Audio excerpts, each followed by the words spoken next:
우야어 흠.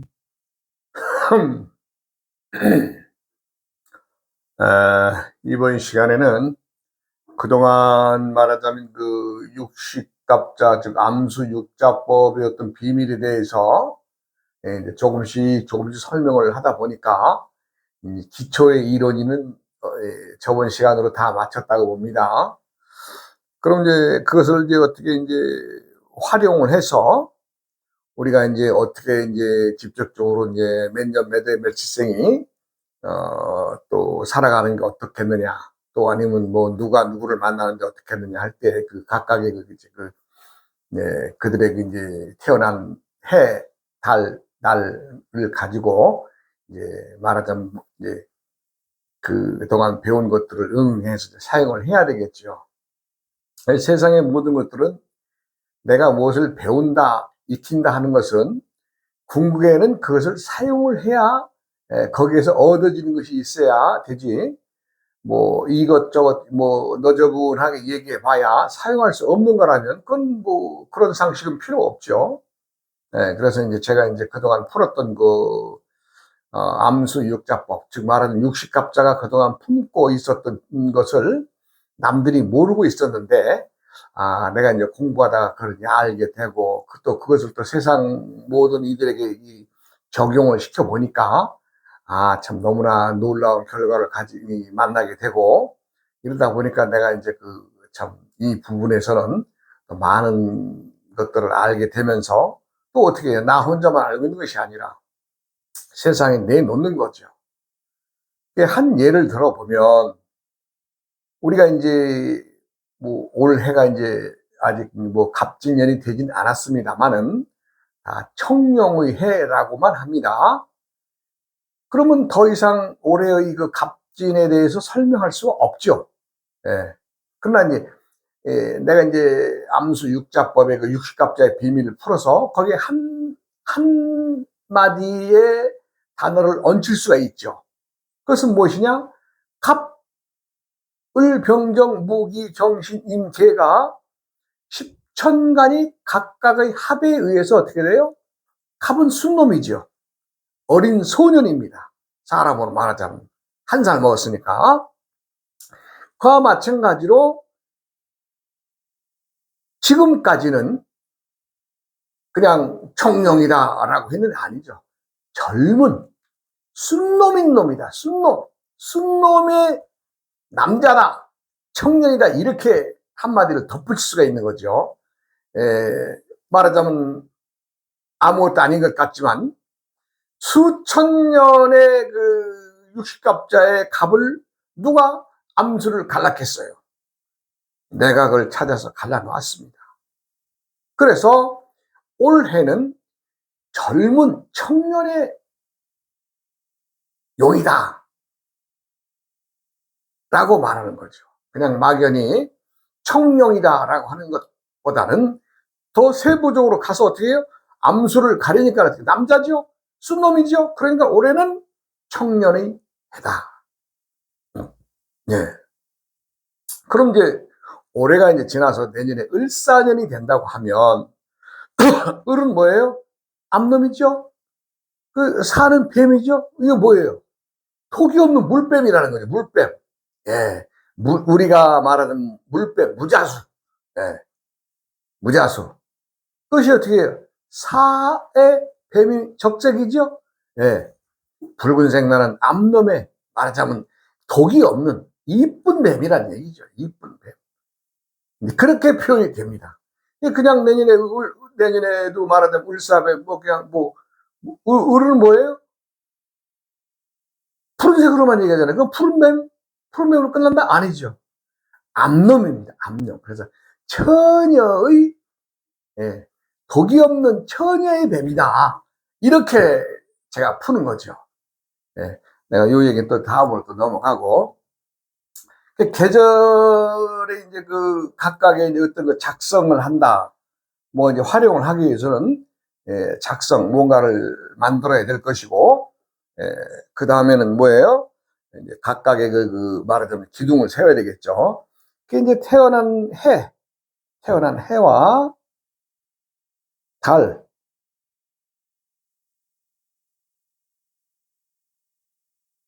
날만 간지만 세우면 됩니다. 뭐 어려울 거 없어요. 그럼 이제 우리가 이제 사주로 보면 시가 있어야 되죠. 시. 예, 이 시 필요 없습니다. 왜? 해와 달과 날의 관계는 각각의 계절이 있는데, 태어난 해는 봄이죠, 봄. 내가 그동안 기초의 일을 할 때 얘기했죠. 그 다음에 태어난 달은 뭐예요? 여름이죠, 여름. 이건 가을이죠. 이건 있다고 하면 겨울이 되는데, 나는 왜 겨울을 무시하느냐? 겨울은 농사를 지을 수가 없습니다.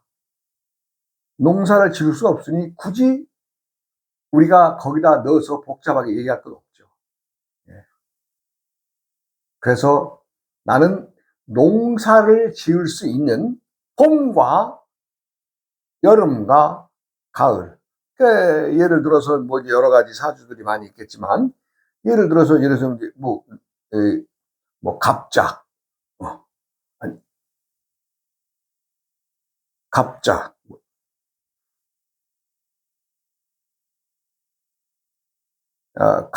예를 들어서 이제 내년이 갑진년이죠. 갑진년, 갑기토, 병,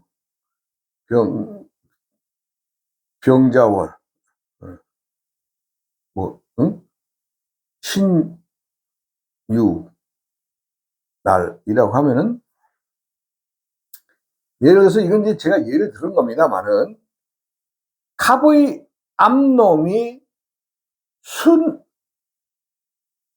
갑의 순놈이 병자의 요 앞놈을 만나는 계절로 왔다가 다시 어떻게 해요? 순놈으로 가죠. 예. 그것을 이제 우리 기둥을 세워서 이제 우리가 이제 이것을 응용하는 거죠. 예.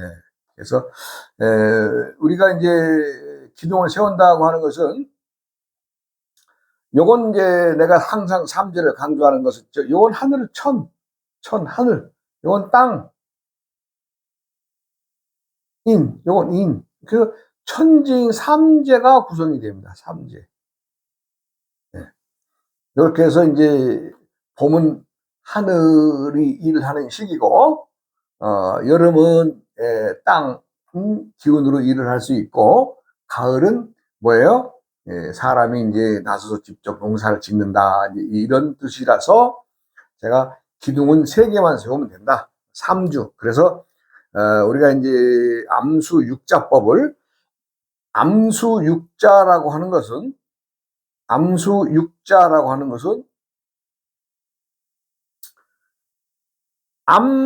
먼저 암놈과 순놈을 천간에서 가리죠.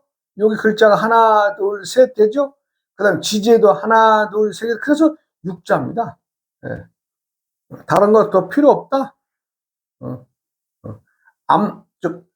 암수와 육자 6글자로만 본다. 아주 그냥 내가 못을 딱 박아놨습니다. 그래서 이제 때때에 이제 경영을 하는데, 우리가 이제 이 세상을 살아가면서, 그럼 이제 나이가 먹어서 예를 들어서 뭐 60, 뭐 7, 8세, 70이 나이가 됐다. 예를 들어서 70이 나이가 됐다. 그럼 이 사람이 전 농사 지을 수 없는 아주 정말 것이냐? 아닙니다. 70에도 농사 지을 수 있습니다. 그런데 이제 나이와 상관없을 때의 농사의 관계는 또 어떻게 되느냐? 그렇죠. 이제 나이가 70을 먹어도 어떤 일이고 자기가 하던 일이나 아니면 뭔가 할 수 있는 사람이 있죠? 그런 사람들은 어떤 관계가 되느냐?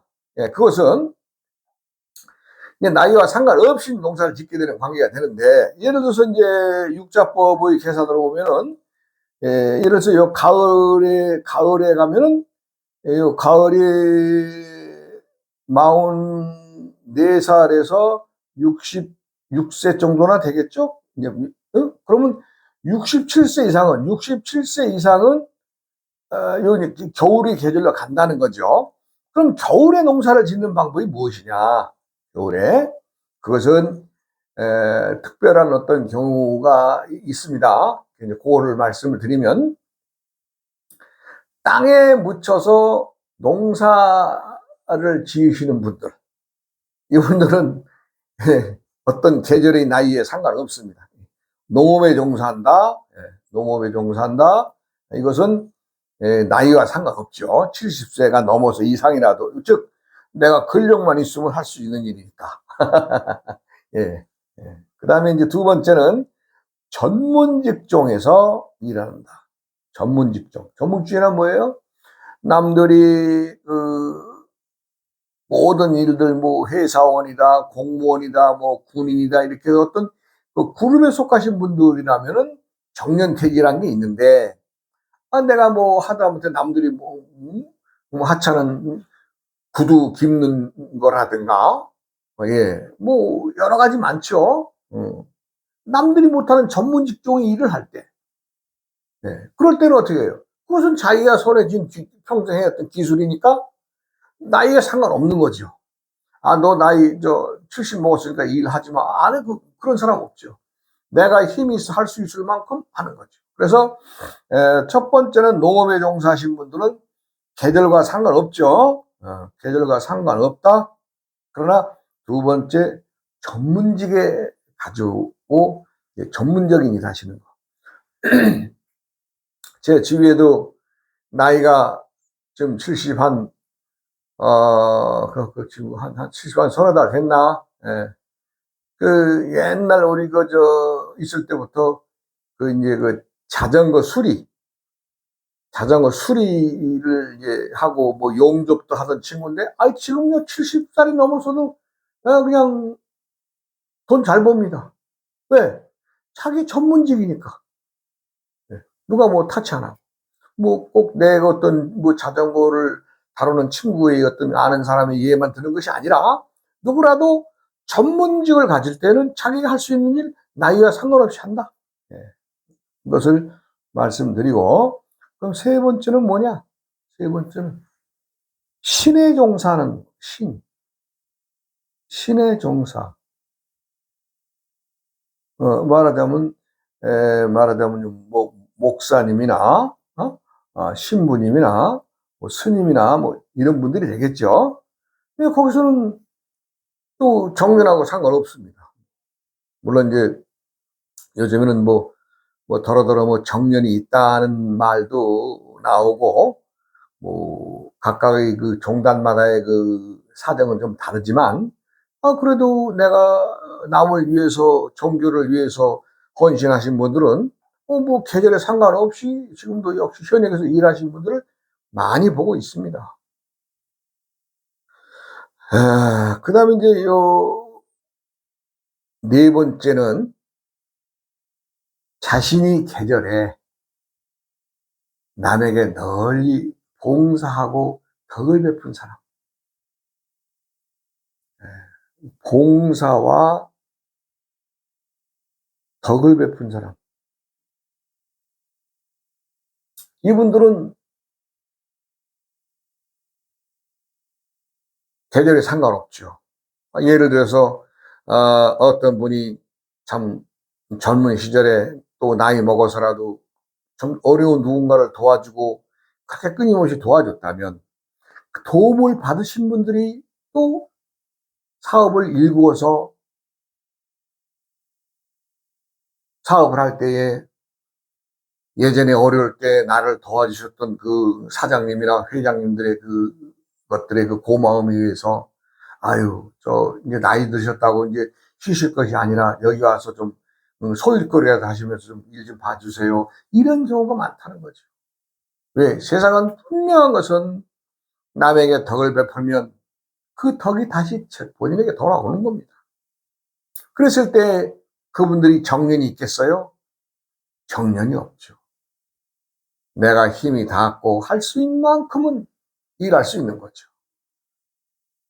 그래서 모든 세상을 살아가는 모든 사람들이 항상 남에게 베풀어야 된다. 즉 선행을 해야 된다. 선행, 선행. 이건 이제 선행으로 봐야 되지. 선행, 선행. 네. 착한 행동이죠. 선행은요. 네. 선행을 해야 된다. 왜냐하면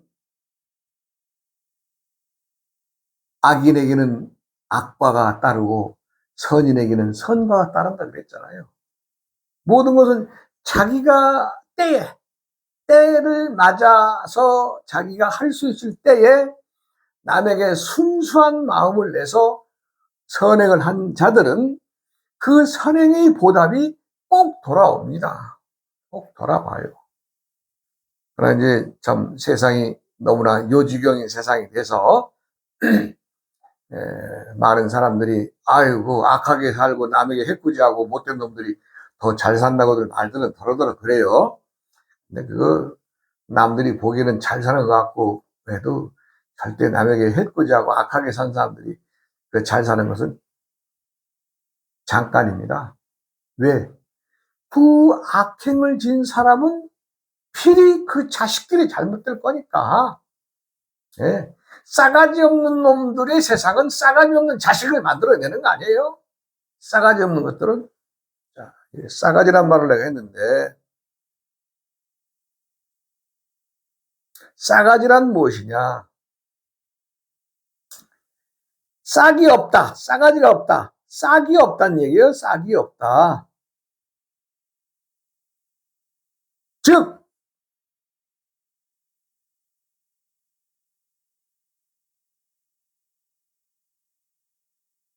이게 싹 얼자입니다. 싹이 없다? 싸가지가 없다? 네 자식이, 네 후손이 망가진다는 얘기죠. 얼빠진 놈이다는 얘기, 얼빠진 놈, 얼빠진 놈. 그래서 세상은 공짜가 없고 평등을 이루게 되어 있습니다. 누구라도 뭐 당당하게 몇 대가 잘 산다. 예, 예. 잘 삽니다. 더러더러 많이 봅니다. 정말이지. 남에게 못된 짓 하면서도 잘 사는 놈들 많이 봅니다. 그러나 나는 분명히 알죠. 하늘에서는 절대 그 사람을 위해서, 그 자손들을 위해서 길을 다시는 내주지 않는다는 것을 저는 알죠. 여기 참 오늘 그 기둥을 세우는 어떤 얘기에서 이렇게 이제 그 계절을 피해갈 수 있는 이런 얘기를 하다 보니까 제가 좀 이 싸가지는 말은 이거 귀한 말인데 이거 남들은 이거 우리가 싸가지 없다 할 때 싸가지란 것이 과연 뭐냐? 싹이라는 말은 품고 있는 것이 뭐냐? 얼입니다. 얼이 빠졌다는 얘기는 혼백이 정상이 아니다는 얘기예요. 혼백이. 여러분 또 이제 시간을 내서 이제 또 다음 시간으로 또 싸가지에 대한 얘기를 또 하겠습니다. 저번 시간에 이제 우리가 이제 그 중국 사람들이 이제 자기네 조상들이 뭐 사망 오제다 뭐 해서 우리나라에게 지금까지도 이제 중국 사람들이나 또 일본 놈들이나 참 엉뚱한 댓거리를 하고 오죠. 뭐 일본 놈들은 독도가 자기네 거라든가 뭐 이런저런 얘기를 하는데 그것을 우리가 이제 한 방에 피해갈 수 있는 일들이 있는데 왜 사람들은 그 묘수를 찾지 못할까? 그런 생각을 하게 되죠. 이제 중국이 우리나라를 그 집어먹기 위해서 아니면 그 참 자기들이 역사를 갖다 싹 아주 그냥 바꿔가면서 우리나라 통째를 말하자면 그 중국 땅의 3분의 1이 우리 옛 고조선의 땅이었습니다. 3분의 1이. 그리고 나아가서는 저 해변가로 쭉 해서 베트남 밑에까지 다 백제 신라 땅이었어요. 그게 다. 그런데 그걸 왜 역사학적으로도 다 근거들이 말하자면 이게 보따리를 풀러온 건 아니지만 때때의 역사들을 이렇게 딱딱 찍어서 연구해보면 바로 나옵니다. 이거 신라 땅이다. 이거 백제 땅이다. 이게 고구려 땅이라는 것이 다 나와요. 근데도 우리나라의 그 참 뭐랄까, 사학자들은 중국 놈들이나 일본 놈들 밑에서 참 밑구멍 청소나 해주고 그냥, 응? 돈이나 조금 받아 처먹는 그런 짓거리들 하고 있는 거 아니에요, 지금? 지금도 뭐야, 뭐, 동북공정이 뭐, 만리장성을 갖다 쌓는데, 사실요, 만리장성이 아이고, 참, 창피한 얘기입니다. 창피한 얘기. 저런 중국 사람들은요, 자기들이 어떤 중화 사상, 즉, 세상의 중심이 우리 중국인이다. 라고 하는데, 세상의 중심이 되려면 도와 덕을 알아야 됩니다. 도와 덕.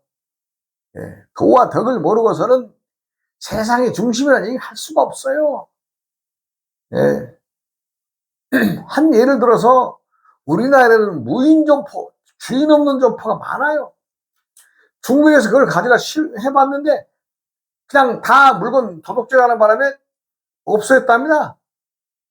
그만큼 남의 거 훔쳐가고 약삭빠르게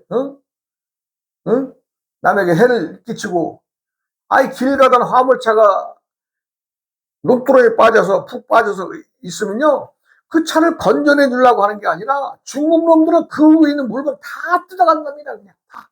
아니면 차까지 다 그냥 아주 뜯어간대요. 아니 이건 내가 뭐 없는 얘기 하는 게 아니라 실화 얘기입니다. 실화 얘기. 그런 국민 정신을 가지고 무슨 세계 중심이에요. 창피한 줄 알아야죠. 우리나라가 중화민족 화화족들의 그 원뿌리, 이제 중국의 조상이 이제 뭐 이런 얘기까지는 안 하려고 했는데, 중국의 조상이 반고라는 사람으로부터 이제 흘러져 내려갔다고 해서 옛 고전에 나와 있는 인물입니다. 반고라는 사람이. 그렇게 해서 이제 옛 우리가 이제 이 민족 대이동 때, 페달국의 민족이 이동하면서 저 히말라야 파미공에서부터 내려와서부터 이제 이 말하자면 동지를 하죠. 동지를 해서 여기는 이제 백두산 자락까지 이제 백간절이 이제 보면서 중간에서 떨어져 나간 족이 하나 있는데 그게 이제 반고의 자손들의 되죠. 그게 중국 시예요, 시. 중국 시. 말하자면 지금 말하자면 시안 쪽 내륙 지방입니다. 중국의 시가 그 저쪽 안쪽에 있는 거지 이쪽으로는 이미 다 우리가 그때 민족 대이동을 하면서 다 장악을 했어요. 만주로 해서 그 중국의 그 산둥바도 밑으로 쭉 뻗어서 황한 양장을 밑으로 쭉 해서 베트남까지 거의 그냥 우리 그 영역의 영토 아니에요? 그런데 뭐 아이고 뭐 뺏기고 나서 뭐 무슨 얘기 하면들 무슨 힘이 있겠습니까? 많은 그래도 역사의 모든 것들이 그 고전되어 있는 게 있잖아요. 그리고 이제 황제 헌원이라고 하는 분이 이제 말하자면 이제 자기들에게 조상이라고 그러는데 그 사람은 참 어찌 보면 불쌍한 사람이죠. 치우천왕하고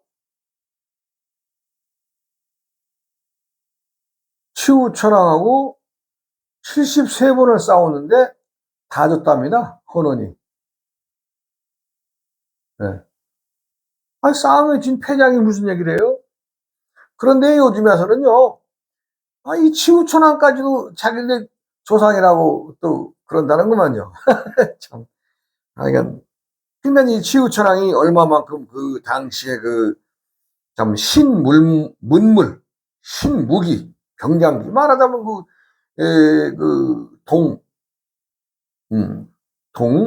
구리로 된 말하자면 이제 철갑이죠. 이것을 떠나서 이 시우철왕이 무장을 한 것을 뭐 동두철액이라 했거든요. 동두철액.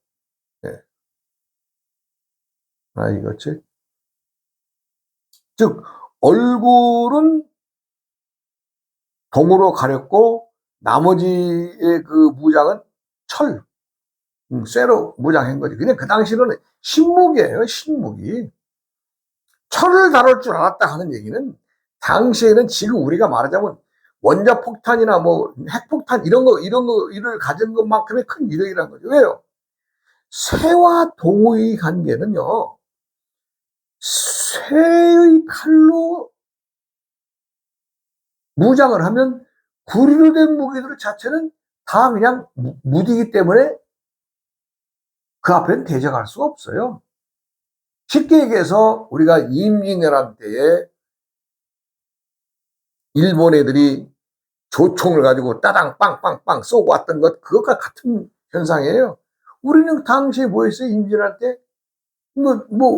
활이나 칼이나 가지고 대적했는데, 그들은 그냥 딱 쏘서 그냥 불 붙여가지고 빵빵빵 쏘고, 또 앞에 놈 딱 나가면 또 뒤에 놈들이 또 불 붙여 대기하고 또 빵빵 이렇게 말하자면 조총이 지금처럼 뭐 연사 이런 것이 아니라 불을 붙여서 기다려서 이제 쏴야 되는데, 그러니까 어떻게 얘네들이요? 아주 일본들이 한 가지예요. 1열, 2열, 3열 딱 해서 앞에 놈들 딱 나와서 해서 딱 준비해가지고 빵빵빵 쏘면 이제 이 사람 또 다시 이리 오고, 또 2열이 앞으로 또 나가고, 빵빵빵빵빵 하고 또 여기가 준비하고 또 이 열이 또 이렇게 다시 돌아오면 또 다시 또 이 3열 나가서 빵빵. 그럼 다시 왔더니 1열이 다시 준비하고, 이렇게 해서 2열이 또 다시 준비하고, 이런 식으로 해서 연사적인 그런 해가지고 우리가 당할 수가 없었잖아요.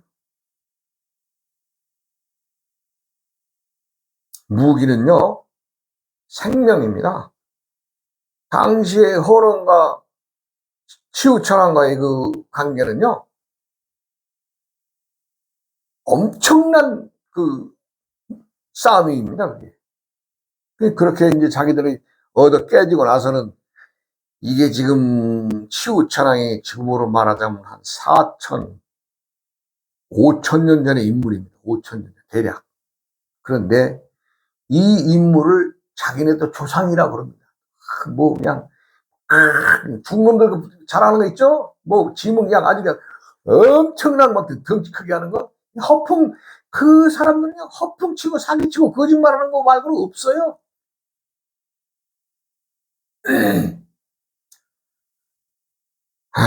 내가 중국 사람들뿐만이 아니라 일본 놈들도 마치 그렇게 그런 건데, 우리 조선은 밀리고 밀려서 이제는 정말 어디 도망갈 데도 없잖아요. 아니, 한반도에서 어디로 가요? 제주도? 제주도들 놔두겠어요? 위에서 밀고 오는 놈들이 만약에 공격한다면 다 물에 빠져 죽는 법밖에 없어요.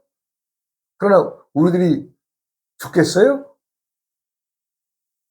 우리 민족은 세계 인류의 시입니다. 시. 세계 인류 문명에 문화를 준 핵심적인 지혜를 가진 인류 최초의 인간들이 집단 인류에 살면서 문화를 이뤘던 민족입니다. 감히 장담하건대 세상을 평정할 수 있는 사람들은 우리 대한민국 사람뿐이 없습니다.